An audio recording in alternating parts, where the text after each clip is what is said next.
वह जज बनना चाहता था। मेरठ के एक लॉ कॉलेज से वह लॉ की पढ़ाई पढ़ रहा था, लेकिन उसके दिल में जल्द से जल्द अमीर बनने की ख्वाहिश थी और इस अमीर बनने की ख्वाहिश ने उसका बेड़ा गर्क कर दिया। उसके हाथ से दो मर्डर हो गया। नमस्कार, मैं हरीश चौहान और आप देख रहे हैं वीआईपी मैटर चैनल। दोस्तों, यह मामला मेरठ के उत्तर प्रदेश के मेरठ ज़िले के ब्रह्मपुरी थाना क्षेत्र का एक मोहल्ला पड़ता है गौरीपुरा, जो पास इलाका है। बड़े धनी मानी व्यक्ति वहाँ रहते हैं, वहीं का यह मामला है। और वह तारीख थी 10 अगस्त साल 2023। समय था सुबह का 7:15 बज रहा था और उसी समय की यह घटना है। दो लड़के बाइक पर आते हैं गौरीपुरा मोहल्ले के उस मकान में आते हैं। उनके चेहरे पर, दोनों के चेहरे पर नकाब है और दोनों के सिर पर हेलमेट था।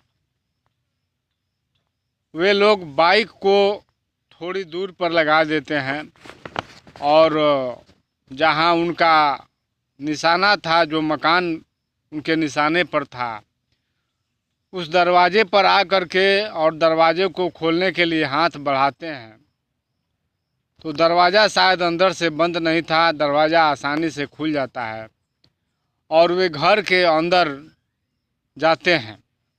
घर के अंदर जाने पर उनकी मुलाकात अभिषेक नाम के एक लड़के से होती है।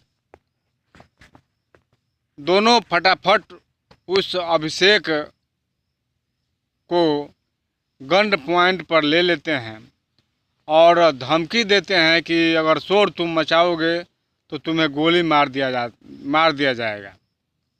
अभिषेक बेचारा चुप हो जाता है और ये दोनों लड़के, जिनके चेहरे पर नकाब थे, अभिषेक का हाथ पैर बांध देते हैं और उसे एक कमरे में बंद कर देते हैं और धमकी देते हैं कि ज़्यादा शोर शराबा हुआ तो सीधे गोली मारी जाएगी। और उसके मुंह पर कपड़ा बांध दिया जाता है और उसको एक कमरे में बंद कर दिया जाता है। उसको कमरे में बंद करने के बाद से ये लोग दूसरे कमरे में जाते हैं, जो घर का मेन कमरा है, जहां घर का मालिक रहते हैं, अरबपति कारोबारी, जिसके लिए ये लोग गए थे। मिलते हैं। उनका मेरठ एक्सपोर्ट इंडस्ट्री होती है और नाम होता है धन कुमार जैन, डीके जैन। उम्र 70 साल। और जहां इनके इंडस्ट्री में एक्सपोर्ट के मटेरियल बनते हैं, इन दोनों को देख करके डीके जैन, धन कुमार जैन को गुस्सा आ जाता है और वे चीखने चिल्लाने लगते हैं। तब ये लोग डर जाते हैं कि अगर ये चीखेगा चिल्लाएगा तो आस पास के लोग इकट्ठा हो जाएंगे और तब हम दोनों भागने का मौका नहीं मिलेगा हम दोनों को। और यह सोचकर उनके पेट में गोली मार देते हैं। गोली मारने के बाद से खून बहने लगता है।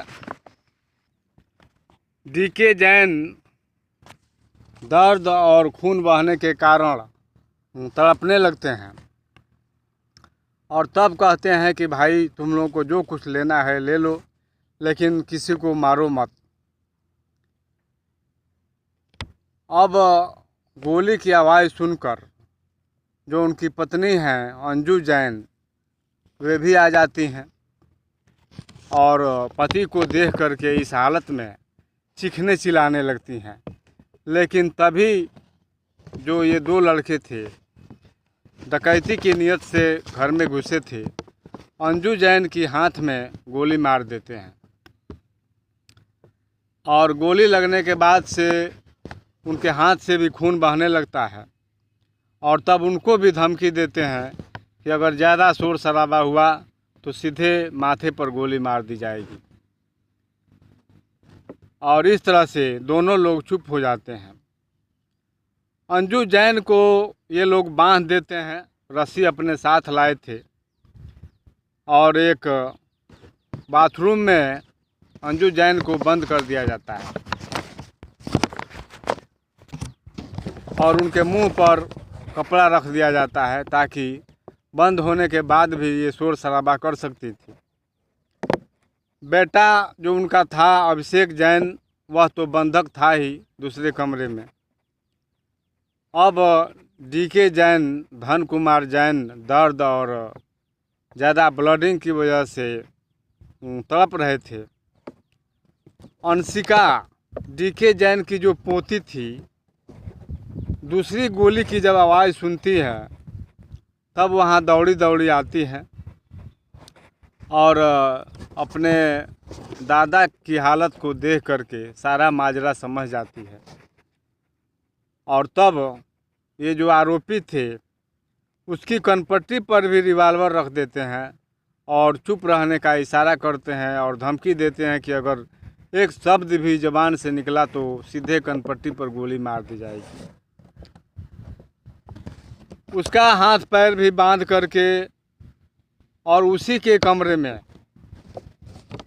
ले जाकर बंद कर देते हैं और फिर डीके जैन के कमरे में आते हैं दोनों, जहां 50,000 रुपये की नकदी और लगभग 8 करोड़ रुपये के जेवरात रखे हुए थे।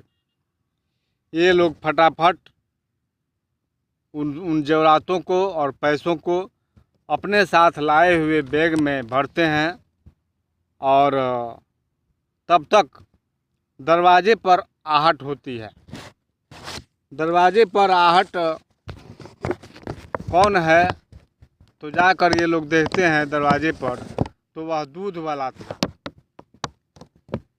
दूध वाले को भी ये लोग बंदूक की नोक पर ले लेते हैं और उसे भी ले आ करके धमकी देते हैं कि अगर कुछ भी शोर शराबा हुआ तो सीधे गोली मार दी जाएगी कनपट्टी में। और बेचारा दूध वाला, उसे कुछ मालूम ही नहीं था कि ये लोग कौन हैं और हमारा मालिक मर चुका है। उसके भी हाथ पैर बांध दिया जाता है और उसका मुंह भी बंद कर देते हैं लोग। अंशिका जो 15 साल की लड़की थी, ये डीके जैन की पोती, जिसको इन लोगों ने उसी के कमरे में बंद कर दिया था, वह किसी भी तरह से अपना हाथ रस्सी से खोल लेती है और उसी के कमरे में मोबाइल था उसका, उस मोबाइल से अपने मम्मी स्वाति जैन को फ़ोन करती है और नवीन जैन को फ़ोन करती है। स्वाति जैन और नवीन जैन 7 बजे अपने बेटे को छोड़ने के लिए स्कूल जाते हैं और फिर उनका रोज़ का दिनचर्या यह है कि 7 बजे जाते हैं और लगभग टहल करके ये 8 सवा 8 बजे तक घर आ जाते हैं और तभी 7:15 बजे यह काम शुरू हो जाता है इन लोगों का। अब बेटी अंशिका जब फ़ोन करती है तो ये दोनों घबरा जाते हैं कि अब क्या किया जाए और तब वे अपने पड़ोसियों को फ़ोन करते हैं कि भाई जा कर के आसपास वाले जा कर के शोर शराबा करो, हो हल्ला होगा तो लोग आएंगे और वे पकड़े जाएंगे। लेकिन जब तक पड़ोसी आते हैं तब तक बदमाश अपना काम करके और जा चुके थे। यह खबर पूरे मेरठ शहर में आग की तरह फैल जाती है। शहर के जितने कारोबारी थे सब पुलिस के खिलाफ मुर्दाबाद का नारा लगाने लगते हैं और उसी समय यह खबर यूपी के पूर्व मुख्यमंत्री अखिलेश यादव तक पहुंचती है। उसी समय विधानसभा का सत्र चल रहा था। उन्होंने इस घटना पर बहुत शर्मिंदगी जताई अब डीके जैन और अंजू जैन को लोग हॉस्पिटल ले जाते हैं, लेकिन डीके जैन को मृत घोषित कर दिया जाता है और अंजू जैन की हालत बहुत ख़राब थी। अब लोग हल्ला करते हैं कि जल्दी पकड़ो, आरोपियों को जल्दी पकड़ो, लेकिन पुलिस के हाथ में कुछ नहीं सबूत है और पुलिस का शक जाता है दूध वाले पर, घर की नौकरानी पर और ख़ास करके उनके 2 बेटों पर, नवीन जैन और अभिषेक जैन पर। डीके जैन के 2 बेटे, नवीन जैन जो पिताजी के साथ कारोबार में हाथ बटाते थे और अभिषेक जैन अपनी पत्नी प्रियंका जैन और बेटे के साथ नॉर्वे में रहते हैं, इंजीनियर हैं। वह छुट्टियां मनाने घर आ जाते थे और इस बार का संयोग था कि वे इसी पीरियड में घर आए थे और यह घटना घट गई। अब पुलिस परेशान थी, पुलिस के हाथ कुछ नहीं लग रहा था, कोई सबूत नहीं लग रहा था और लोग पुलिस के ऊपर हावी हो रहे थे। तब संदिग्ध लोगों की मोबाइल की CDR निकालती है पुलिस, लेकिन उसमें कुछ फ़ायदा नहीं होता है पुलिस को। और तब पुलिस 36 टीम बनाती है और 10 किलोमीटर के दायरे में जितने CCTV कैमरे हैं सबकी फुटेज की जांच होती है और CCTV में एक बाइक नज़र आती है। उसमें एक ख़ास बात यह नज़र आती है कि जिसमें आगे वाले के पास भी हेलमेट, जो ड्राइव कर रहा होता है बाइक, उसके सर पर भी हेलमेट है और जो पीछे बैठा हुआ था उसके सर पर भी हेलमेट था। अब उस बाइक की तलाश होने लगती है, लेकिन उसका नंबर फर्जी निकलता है। 500 CCTV के फुटेज खंगालने के बाद पता चलता है कि चलाने वाला प्रियांक शर्मा उर्फ पारुस, उसका नाम प्रियांक शर्मा होता है, वह LLB का छात्र है, LLB का छात्र है। अब पुलिस प्रियांक शर्मा को गिरफ्तार कर लेती है और उसका जो साथी था यश शर्मा, उसको भी पुलिस गिरफ्तार कर लेती है। वह रोहटा रोड पर डडरा गांव का रहने वाला था, जो बैटरी के दुकान पर काम करता था। प्रियांक के पास से जो नकदी 50,000 के लगभग रुपए थे और 8 करोड़ की ज्वेलरी थी, वह भी मिल जाती है।